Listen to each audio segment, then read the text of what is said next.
Good day, everyone. This is Jeff Feinstein with Pinnacle Partners. I'm joined by Steve Stroud, Senior Wealth Advisor at Three Bell Capital. And today we're going to take some time to talk about the current state of the stock market, some unique strategies that can be employed to hedge, collar, and optimize one's low basis concentrated stock position. We're going to focus on Nvidia very specifically. And then we're going to talk about how you could pair that very sophisticated strategy with and the resulting gain we expect from the monetization of that position and allocating that capital gain, all or part of that gain, into an opportunity zone real estate investment, a tax efficient alternative real estate investment. My name is Jeff Feinstein, managing partner of Pinnacle Partners. We are a $300 million AUM RIA registered with the SEC and exclusively invest in opportunity zone projects and funds. And we've enjoyed, I think now, Steve, a 2-year partnership with Three Bell, our premier RIA partner. And Steve, please introduce yourself and Three Bell. Yeah, it's great to be here, Jeff. Steve Stroud, Three Bell Capital. I have been an advisor now since pre-financial crisis days. So really kind of talks to the origin of the founding of the firm, which was really kind of crafted out of the ashes of the financial crisis. When you would build portfolios that were designed to be all weather and bulletproof, and you suddenly found in 2008, 2009 that stocks went down, gold went down, bonds went down, and not a lot of good places to hide. So really what the firm was founded upon was looking for a better outcome, and looking to deploy and include other types of asset classes, primarily alternative asset classes, that are built to build better portfolios, portfolios that don't always zig and zag with the stock market. And with our clientele being primarily based out of the Bay Area, kind of in the heart of Silicon Valley, what we find is that the majority of our clients have a concentrated position, whether that be a publicly traded stock that they've acquired from either the IPO or years of equity compensation.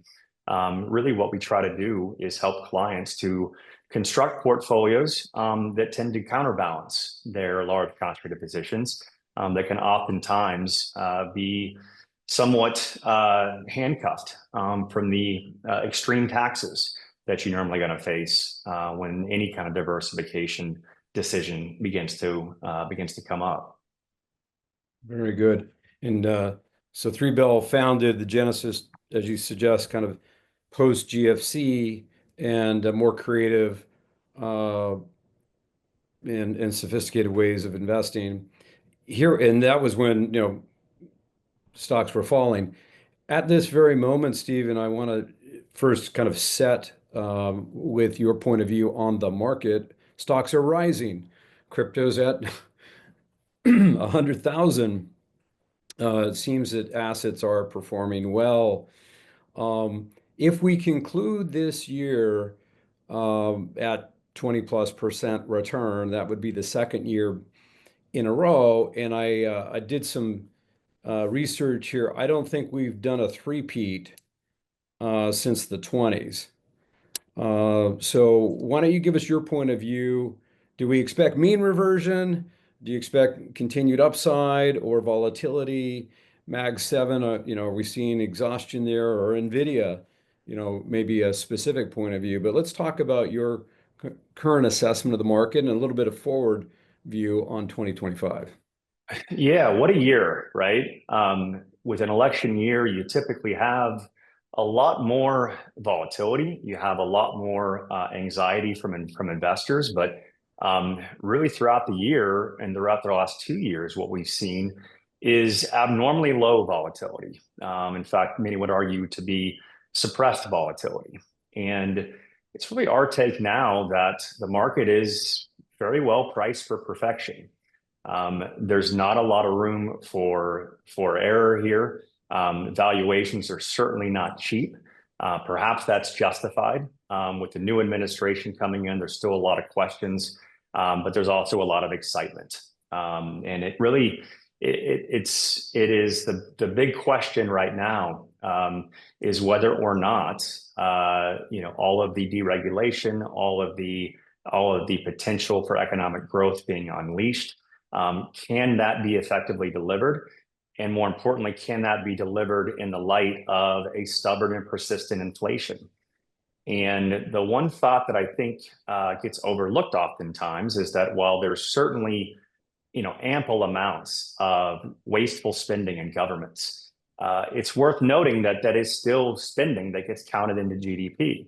Mhm. So as And the we go employment figures, through, by the way. right, and as we go through, and while it's certainly, in our opinion, the absolute requirement for long-term success for this country, it's not going to come without some sort of pain, whether that be in the employment figures, whether that be in just a stifling of GDP.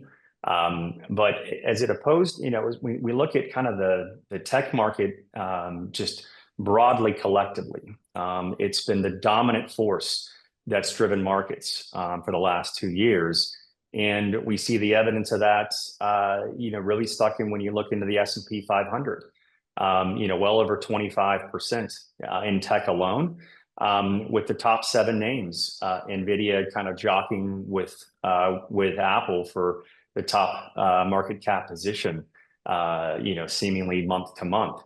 Those 2 positions represent greater than 12% of the weighting of the index now. So, really, when we look forward, it's very difficult to predict what's going to happen next year. We would anticipate at least more volatility from what we're seeing today. And as geopolitical concerns continue to erupt, as inflation continues to be sticky, there's never been a bigger unknown in terms of predicting Fed policy, and never a bigger unknown in predicting, really what the impacts of some of the miraculous technology that we've seen brought to life here in the last few years is going to have an impact, and what kind of impact it's going to have on markets and on our economy and on the global economy. Indeed, yeah. Good perspective. Thank you for that. And, here at Pinnacle, we're each and every day talking to prospective investors. Many of them, I'd say the preponderance of them, are tech investors or tech executives with RSUs and other compensation that have them enjoying, recent run-up towards market highs and now seeking to diversify. Of course, in our category, that's real estate, a good offset to the concentrated positions they may have. And monetizing gains seems appropriate and timely. And then later in our discussion, we'll talk about how you actually deploy those capital gains and obtain a tax shield and diversify into real estate. But to accomplish that, that is the sale of a concentrated position. You and 3Bill employ some unique strategies, right? That call them broadly hedge, collars, straddles. I'm not certain this is your expertise. Maybe share with the audience the ways in which they should approach considering monetizing and potentially diversifying that stock position.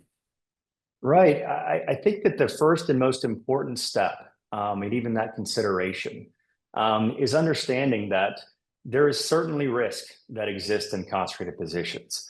That risk has been largely, non-present for the last few years. And we always start off that conversation knowing that of all the concepts, of all the tools that are available in what we call our concentrated position toolkit, the number one, the least complex, the default option is simply do nothing. And in many cases, for the last 2 years, that's what's got you to this spot. It can be a good place to hang out. But when you start to think about where the future is going to hold, when you start to think about what we call a destination portfolio, meaning that going from a very heavily concentrated portfolio into one, or if it's just 1 or 2 stocks, which is what we most typically find, is beginning to kind of build that roadmap to what that's going to look like. And if it's if it's for your family, what is going to be that sustainable portfolio that in the event where we have another 2022, where we have another 2020 or whatever else comes up on the radar, that you're not going to go back into the trenches in the same manner.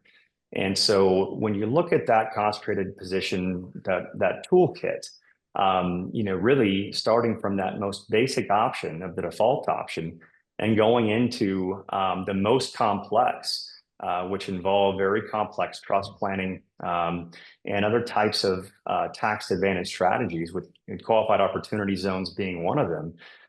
Really, what our job is to help define what that picture looks like and bring out those efficiencies on behalf of our clients, realizing that it is certainly not, there is no silver bullet, there is no one size fits all, but there always exists a proper application of strategies really to make sure that the family's goals are accomplished, that they're done so in that efficient manner, and that we can take, really an expertise and a focus on capital markets to make sure that, and especially using Nvidia as a case, oftentimes the price at which you exit can have the most material impact. I mean, looking back from August 5th through 40 days later, there's a 40% swing in stock value.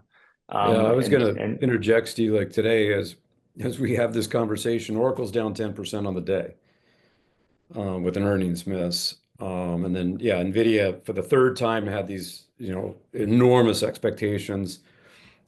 I would suggest they met or beat those expectations, but the stock, as you now are suggesting, has been seeing vol of 40%. We're starting to see some early cracks, particularly so in the semiconductor industry. A lot of the technicians would argue that it is becoming somewhat like the old Dow transports used to look like, where they're very much a leading indicator of the U.S. economy. And it's not at all to put the argument that what NVIDIA's future has is not nothing short of fantastic. But there's a reality that sets in where investors need to be rewarded and investors need to be confident. And when you look at that, the ultimate decision to diversify, more often than not, it is not a one and done transaction. It is done over multiple quarters, multiple years, depending on what any individual investor's outcome may, or the way their kind of what their desired path and plan is going to be. But it always ends up with the first step is making, the decision to make a decision, if you will. It's always easy to look back in hindsight and know that should have been a good time to exit or a good price to exit. But the reality is you don't know until it's passed.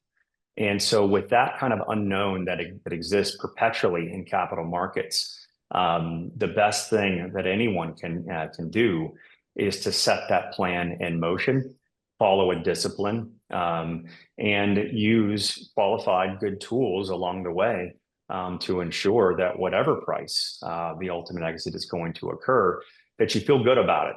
And one of the most critical and important decisions that we encourage clients to make is that you never want to consider a diversifying transaction or a capital gains triggering transaction without a destination portfolio in mind, without a future asset in mind. Because one of the things that in our experience has really challenged clients the most is that if they exit a position, go to cash, and there's nothing that will set in more regret faster than having a capital gain liability on the table while you're earning 4% in a money market fund, while seeing a stock continue to rise or a market continue to grind higher as we've seen throughout the year.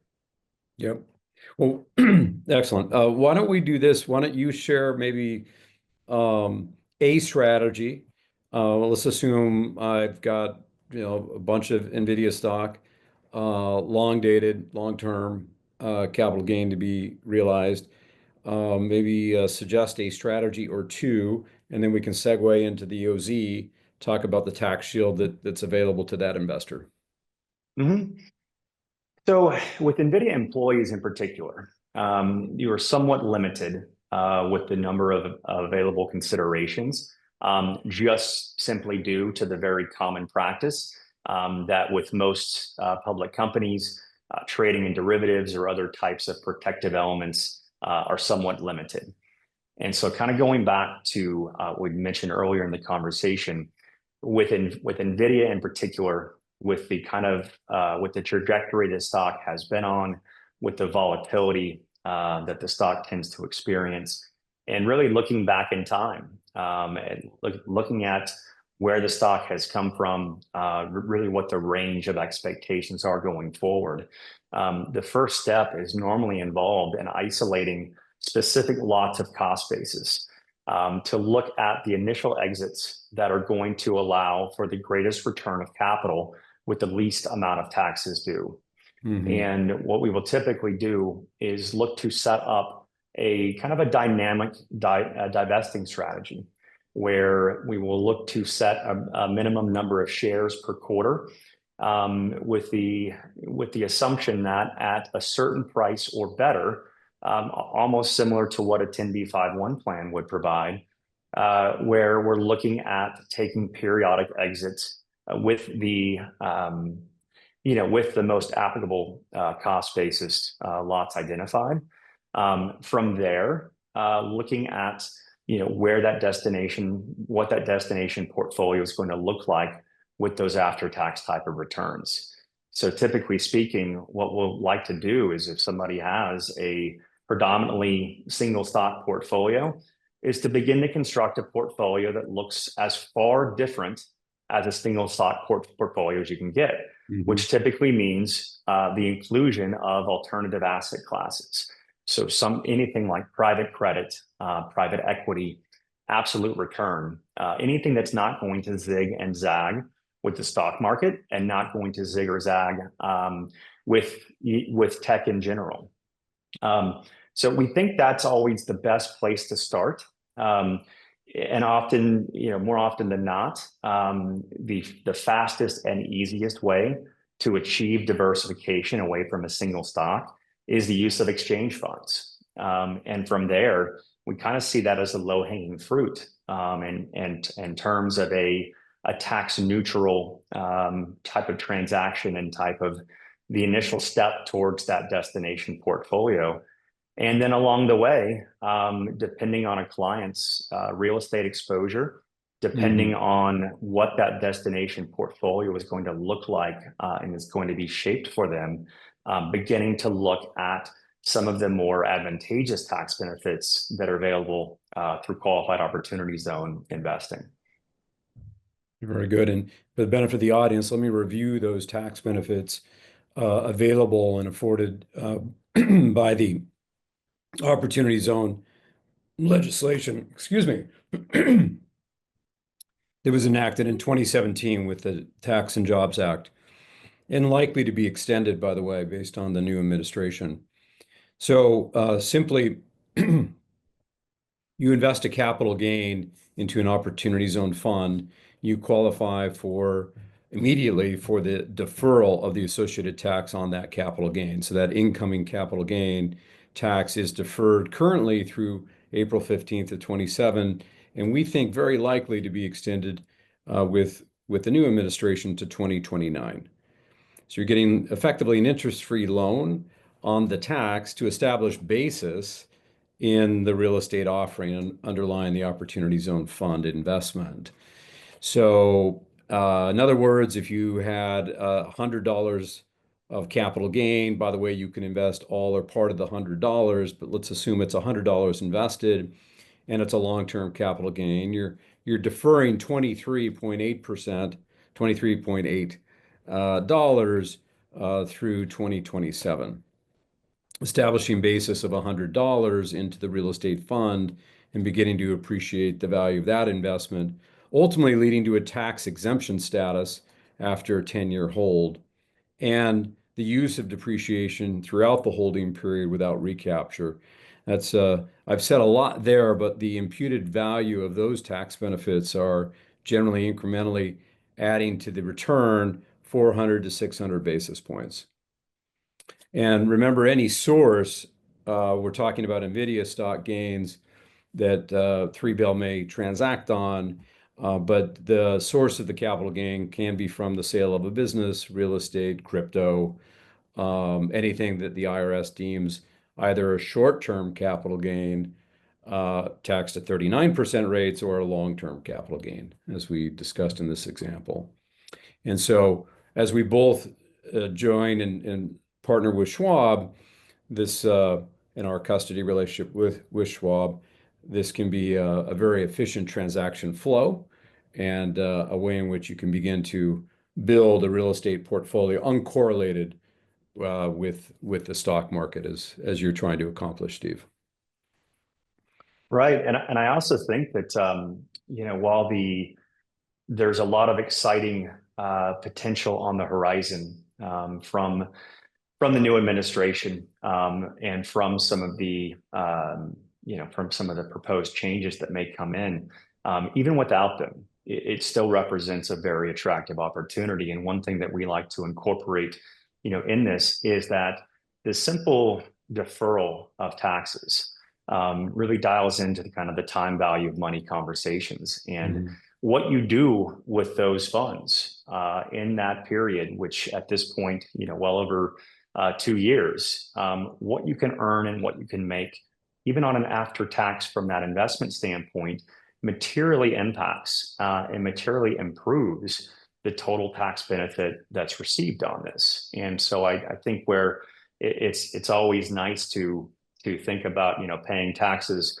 later than paying them today. But when you consider it from an investment standpoint, being able to be in and continue on investment in anything that's, even using a 2-year, a 2-year treasury bond would be something where even with today's yields at about 4.5, 4.3, when you start to extend and look at the potential for increasing that return, the impact overall is something that we think is far understated in its potential. Indeed. Well, Steve, this has been a lot of fun, and I think we'll return with other sort of subjects and maybe additional vignettes that we can share with the audience. It's also very timely as we approach year end, counting down the days and likely to tick above a 20% return on the year and then begin to look forward.